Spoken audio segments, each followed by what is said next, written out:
Paris, capitale mondiale de l'amour? Sans nul doute. Selon une étude, Paris serait la ville préférée de 24% des célibataires européens.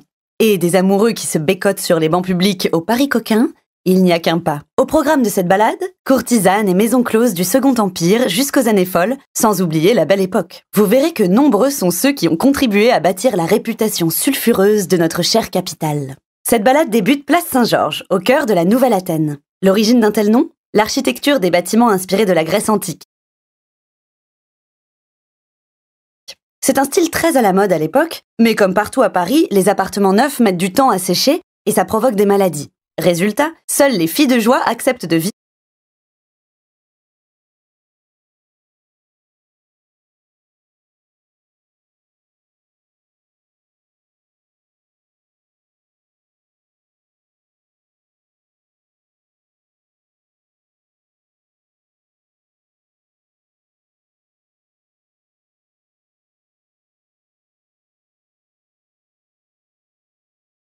Vous êtes au numéro 47? C'est ici qu'ont habité les célèbres frères Goncourt. Ils avaient pour voisine la belle Anna des Lions, une lionne des boulevards, petit surnom donné aux courtisanes mondaines de l'époque. Partie de rien, elle est allée jusqu'à supplier les domestiques des frères Goncourt de la laisser observer leur table pour simplement pouvoir se régaler des yeux.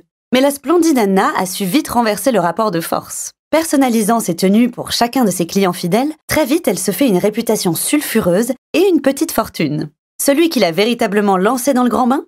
Napoléon III. Elle fréquente alors les dîners mondains, notamment au café anglais, où le chef Adolphe Dugleret lui créa un plat en son honneur, les pommes Anna, une femme qui a marqué les esprits. Elle a d'ailleurs inspiré Émile Zola pour son roman Nana, portrait sociologique des actrices de l'époque. Les courtisanes ont chamboulé l'histoire par le vent de liberté qu'elles ont insufflé à une société encore puritaine. Quant à nous, reprenons notre route.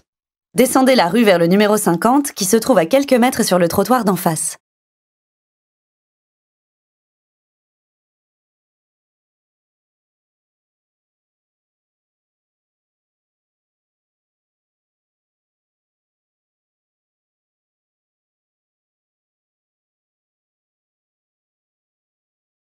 Vous voyez cet immeuble qui ne paie pas de mine au numéro 50 rue Saint-Georges? Eh bien, il y a un siècle, c'était chez Marguerite, l'une des plus célèbres maisons closes de Paris.